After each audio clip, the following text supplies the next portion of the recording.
शिवमंदिरात नंदीच्या कानात इच्छा सांगण्यापूर्वी ही गोष्ट नक्की जाणून घ्या. पुराणानुसार भगवान शिवाच्या गणांमध्ये भैरव, वीरभद्र, मनभद्र, चांद, नंदी, जय आणि विजय हे प्रमुख गण मानले जातात. त्यांपैकी नंदी महाराज हे भगवान शिवांचे अत्यंत प्रिय गण असून कैलास पर्वताचे द्वारपाल म्हणूनही त्यांची ओळख आहे.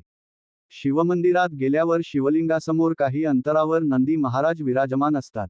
त्यामुळे शिवलिंगाच्या दर्शनाबरोबरच नंदी महाराजांचे दर्शन आणि पूजन करणेही अत्यंत महत्त्वाचे मानले जाते.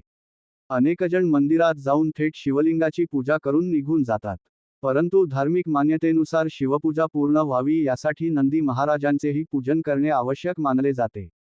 असे सांगितले जाते की भगवान शंकरांनी नंदीला वरदान दिले होते की, जिथे माझे वास्तव्य असेल तिथे तुझेही स्थान कायम असेल.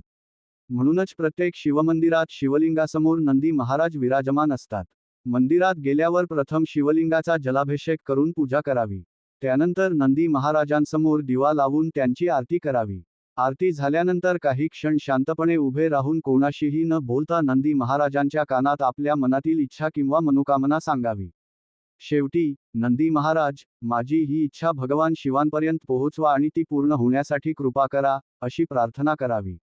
लोकमान्यतेनुसार नंदीच्या डाव्या कानात इच्छा सांगणे अधिक शुभ मानले जाते.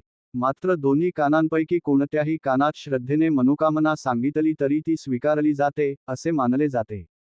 नंदी महाराजांच्या कानात कधीही कोणाबद्दल वाईट बोलू नये किंवा इतरांचे अहित व्हावे अशी इच्छा व्यक्त करू नये. इच्छा सांगितल्यानंतर नंदी महाराजांसमोर फळ, प्रसाद किंवा मिठाई अर्पण करावी.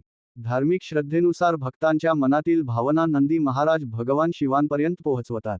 म्हणूनच अनेक भक्त आजही आपल्या मनोकामना नंदीच्या कानात सांगण्याची परंपरा श्रद्धेने पाळतात. अशाच धार्मिक, आध्यात्मिक आणि पौराणिक माहितीपूर्ण व्हिडिओंसाठी आमच्या मार्तंड मल्हार या यूट्यूब चॅनलला नक्की सबस्क्राईब करा.